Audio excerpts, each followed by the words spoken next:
بسم الله الرحمن الرحيم ولعبد مؤمن خير من مشرك ولو أعجبكم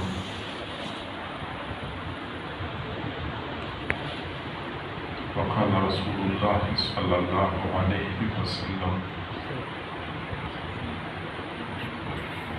إنما بعثت لأتمم مكارم الأخلاق وكما قال عليه الصلاة والسلام صدق الله العظيم وبلغنا رسوله النبي الكريم ونحن على ذلك لمن الشاهدين والشاكرين والحمد لله رب العالمين اللهم صل على سيدنا محمد وعلى آل سيدنا محمد وبارك وسلم.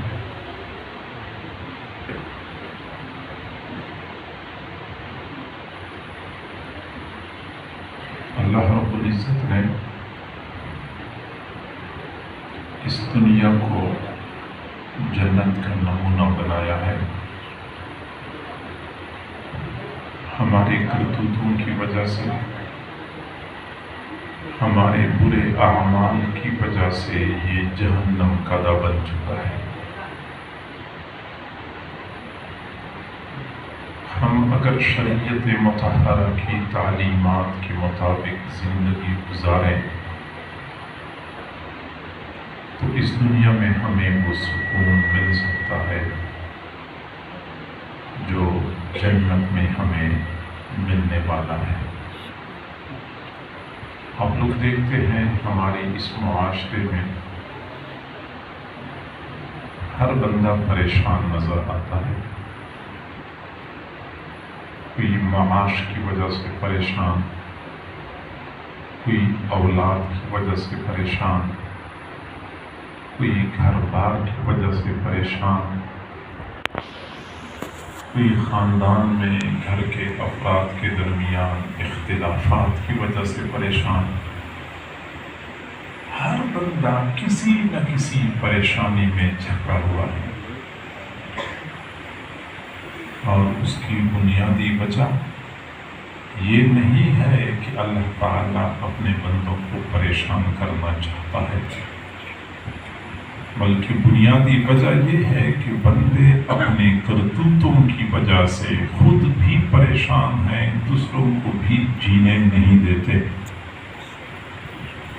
شریعت مطہرہ نے اچھی زندگی گزارنے کے لیے لوگوں کو اچھے اخلاق کی تعلیم دی ہے.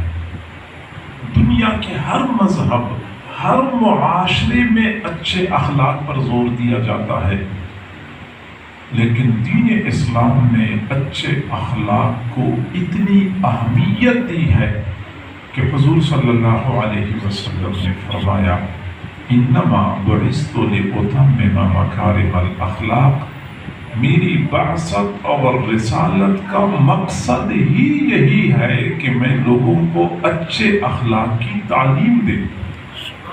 یہ رسول اللہ صلی اللہ علیہ وسلم کی بعثت کا مقصد ہے.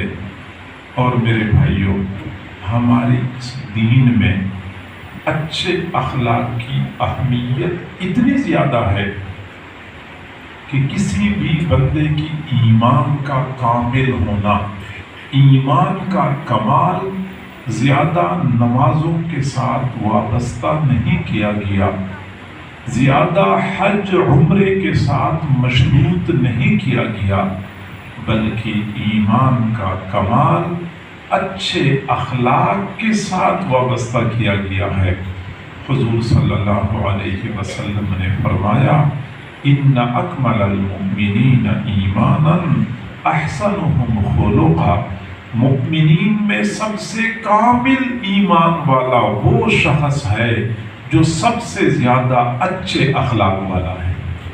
اچھے اخلاق کی بدولت بندے کا ایمان کامل ہو جاتا ہے. میرے بھائیوں، مؤمن ہونے کے ناطے ہم میں سے ہر بندہ یہ چاہت رکھتا ہے کہ میں اپنی گناہگار آنکھوں سے گنبد خضرا کی زیارت بار بار کروں. کئی لوگ دعائیں مانگتے ہیں کہ جنت البقیع میں دفن ہونا نصیب ہو جائے، یہ مٹی اس مٹی کے ساتھ مل جائے۔ کئی لوگ وظائف پڑھتے ہیں کہ میں کھلی آنکھوں سے اپنے محبوب صلی اللہ علیہ وسلم کا دیدار نہ کر سکا، کم از کم خواب کی حالت میں تو دیدار نصیب ہو جائے۔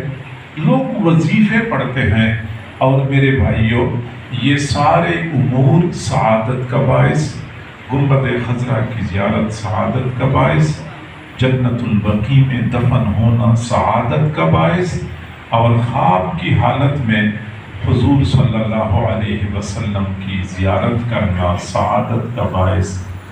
لیکن ان تمام سعادتوں سے بڑی سعادت یہ ہے کہ کسی بندے کو قیامت کے دن حضور صلی اللہ علیہ وسلم کے مبارک ہاتھوں سے حوض کوثر کا جام نصیب ہو جائے۔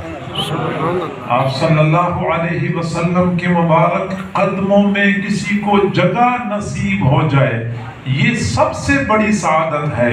اور یہ سعادت کن لوگوں کو حاصل ہوگی؟ میرے محبوب صلی اللہ علیہ وسلم نے فرمایا، ان احبکم الی واقربکم منی منزلۃ یوم القیامہ احاسنکم اخلاقا، تم میں سے مجھے سب سے زیادہ محبوب اور قیامت کے دن مرتبے کے اعتبار سے میرے ساتھ سب سے زیادہ قریب وہ شخص ہوگا جو سب سے زیادہ اچھے اخلاق والا ہوگا۔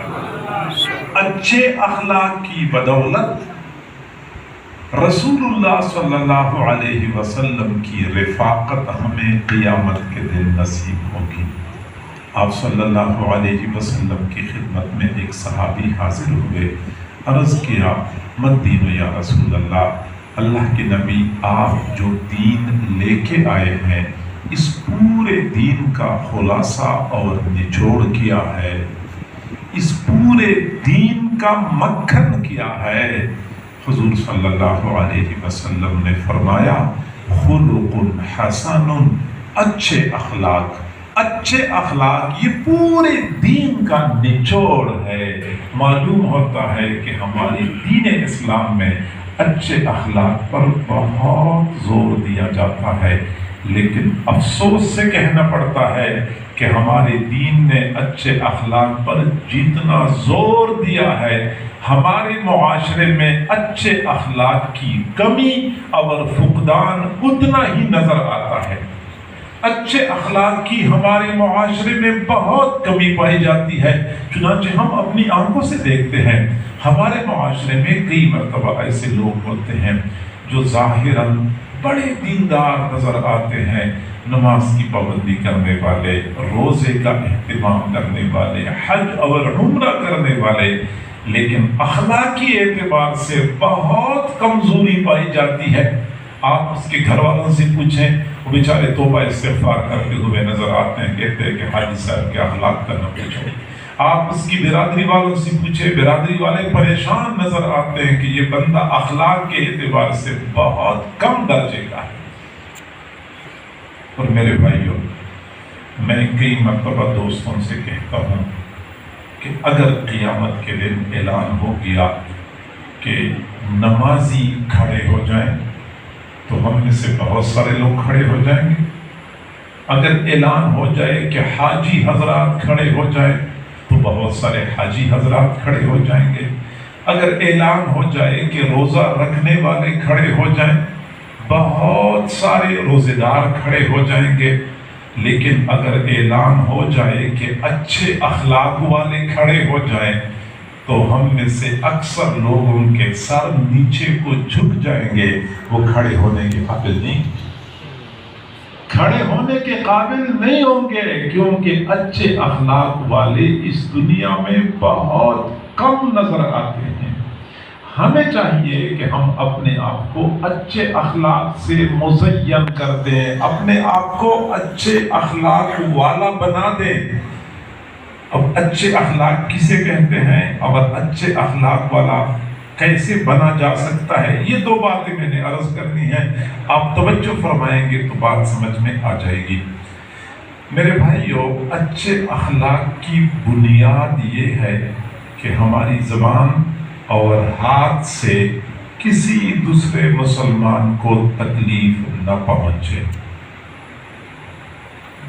ایک مومن کی زندگی اتنی صاف ستھری ہوتی ہے، اتنی پاکیزہ ہوتی ہے کہ قیامت کے دن کوئی بندہ یہ شکایت نہیں کر سکے گا کہ اللہ اس بندے نے اپنی زبان سے میرا دل دکھایا تھا، اس بندے نے اپنے ہاتھ سے مجھے تکلیف پہنچائی تھی۔ ایسا کوئی بندہ نہیں ہوگا، اور ایسے بندے کو مسلمان کہا جاتا ہے۔ المسلم من سلم المسلمون من لسانہ ویدہ، مسلمان تو وہی ہوتا ہے جس کی زبان اور ہاتھ سے دوسرے مسلمان سلامت رہے، کسی کو ایذا نہیں پہنچاتا۔ اور میرے بھائیوں، دوسرے مسلمانوں کو ایذا اور تکلیف پہنچانا شریعت کی نظر میں اتنا برا ہے کہ بخاری شریف کی روایت ہے، بنی اسرائیل میں ایک نیک متقی عورت تھی، اس نے ایک مرتبہ بلی کو باندھ لیا، بلی کو بھوکا پیاسا رکھا، اس بلی کو تکلیف پہنچانے کی وجہ سے وہ نیک متقی عورت جنت میں جانے کی بجائے جہنم میں جانے والی بن گئی۔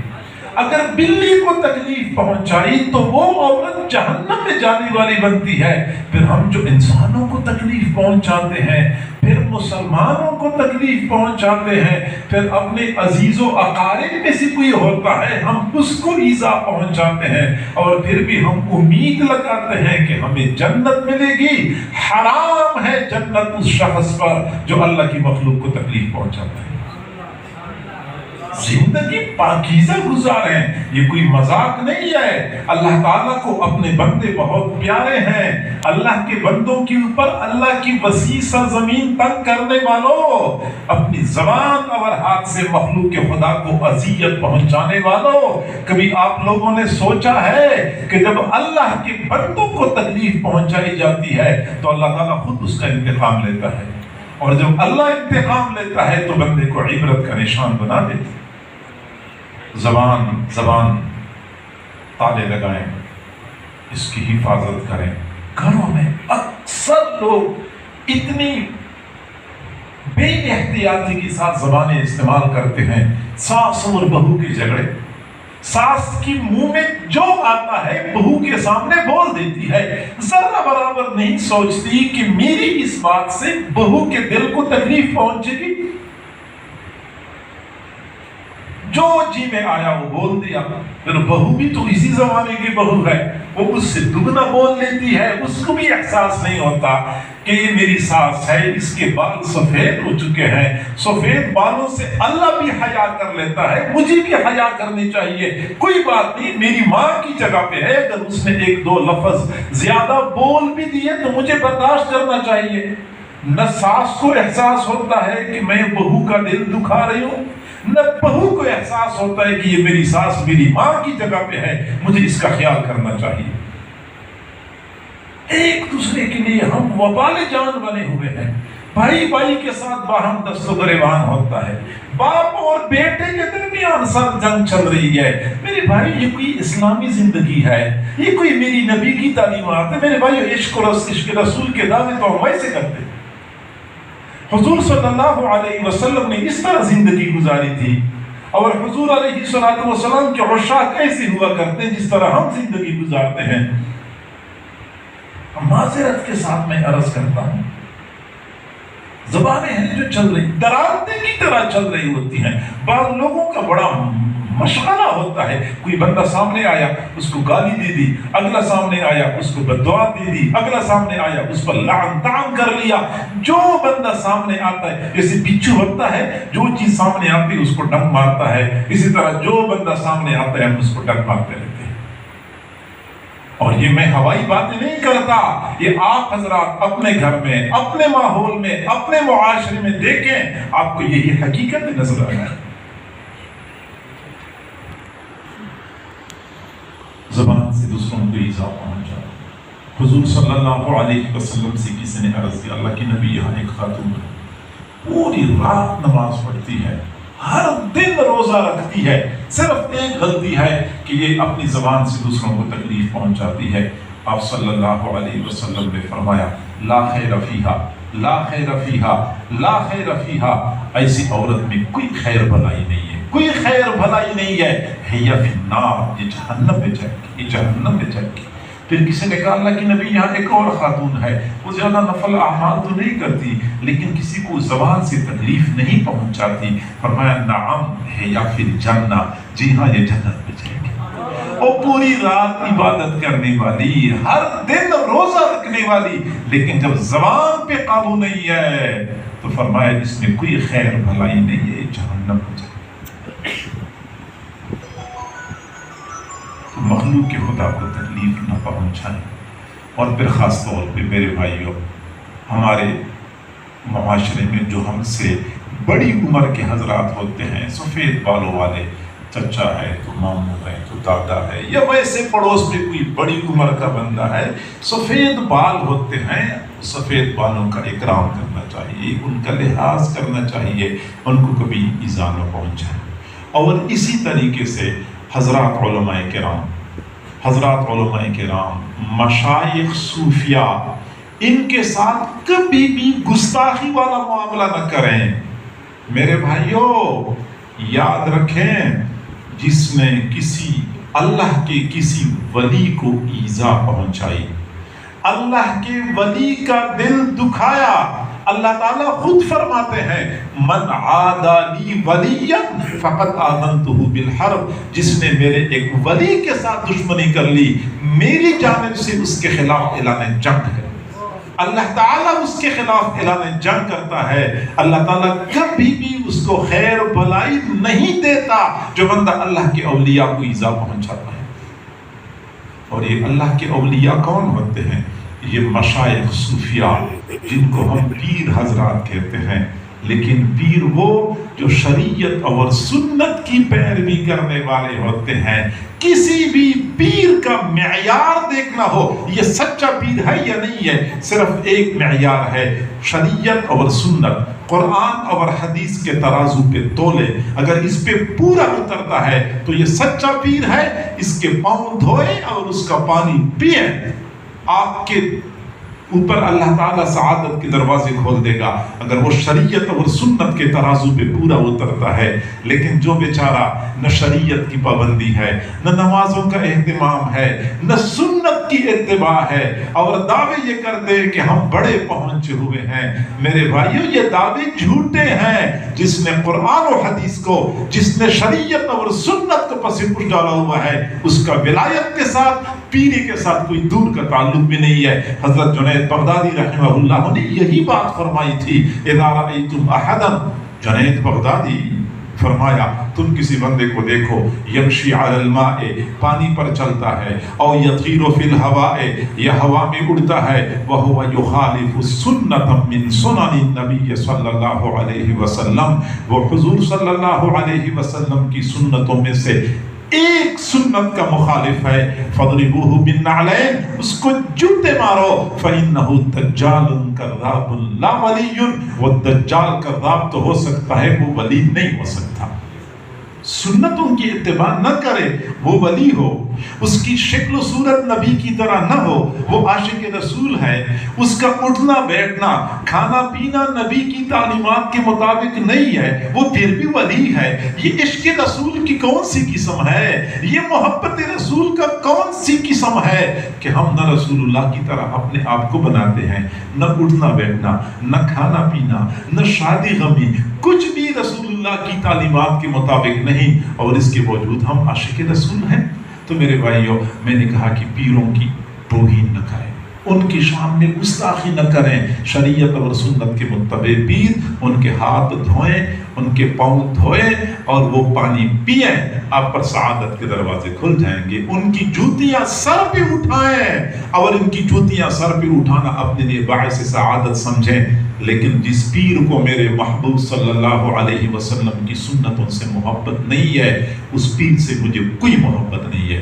جو میرے محبوب کی سنتوں سے منہ موڑتا ہے میں 1000 مرتبہ اس سے بیزاری کا اظہار کرتا ہوں۔ میں تو اپنی پیر کا دامن تھامتا اس لیے ہوں کہ وہ مجھے مدینے والے سرکار کے در پہ پہنچائے گا، اور جو پیر خود مدینے والے سرکار سے دوسری جانب رخ موڑ چکا ہے وہ مجھے کیا مدنی سرکار تک پہنچائے گا؟ میں نے تو اس لیے پیر کا دامن تھاما ہوا ہے کہ وہ مجھے مدینے کی سرکار تک پہنچائے گا، مجھے اللہ تک پہنچائے گا، اور جس کا رخ ہی دوسری جانب ہے وہ مجھے کیا پہنچائے گا؟ تو میرے بھائیوں، اولیاء اللہ کی شان میں گستاخی نہ کریں۔ یہ مشائخ صوفیاء اللہ کی ولی ہوتے ہیں۔ اللہ خود فرماتے ہیں من عاد لی ولیا فقد آذنتہ بالحرب، جس نے میرے ولی کے ساتھ دشمنی کر لی میری جانب سے اس کے خلاف اعلان جنگ ہے، اور جس کے خلاف اللہ اعلان جنگ کرتا ہے میرے بھائیوں ایمان سے محروم کر دیتا ہے، ایمان سے محروم ہو کے چلا جاتا ہے جس نے اللہ کے اولیاء کو دکھ پہنچایا۔ اسی طریقے سے حضرات علماء کرام یہ اللہ کے ولی ہیں۔ حضرت امام شافعی رحمت اللہ علیہ نے فرمایا اگر اس روئے زمین پر علماء اللہ کے ولی نہ ہوں تو کوئی اور ولی ہو ہی نہیں سکتا۔ اگر علماء اللہ کی ولی نہ ہوں، یہ نبی کے سچے وارث، العلماء ورثۃ الانبیاء، علماء انبیاء کے وارث ہیں۔ مثل العلماء کالنجوم فی السماء، زمین پر علماء کی مثال ایسی ہے جیسے آسمان پہ چمکتے ستارے۔ جس طرح آسمان کو اللہ تعالیٰ نے ستاروں کے ساتھ مزین کیا ہے، زمین کو اللہ تعالیٰ نے علماء کے ساتھ مزین کیا ہے۔ حضرت مدنی رحمت اللہ علیہ پاکستان بنتے وقت، حضرت مدنی رحمت اللہ علیہ پاکستان بنتے وقت کچھ لوگ ان کے سیاسی نقطہ نظر کے مخالف تھے۔ چلو مخالفت تو ہوتی ہے، سیاست کی مخالفت تو آپ کو پتہ ہے، آج بھی لوگ علماء سے مخالفت کرتے ہیں، وہ تو خیر چلتا رہتا ہے سلسلہ۔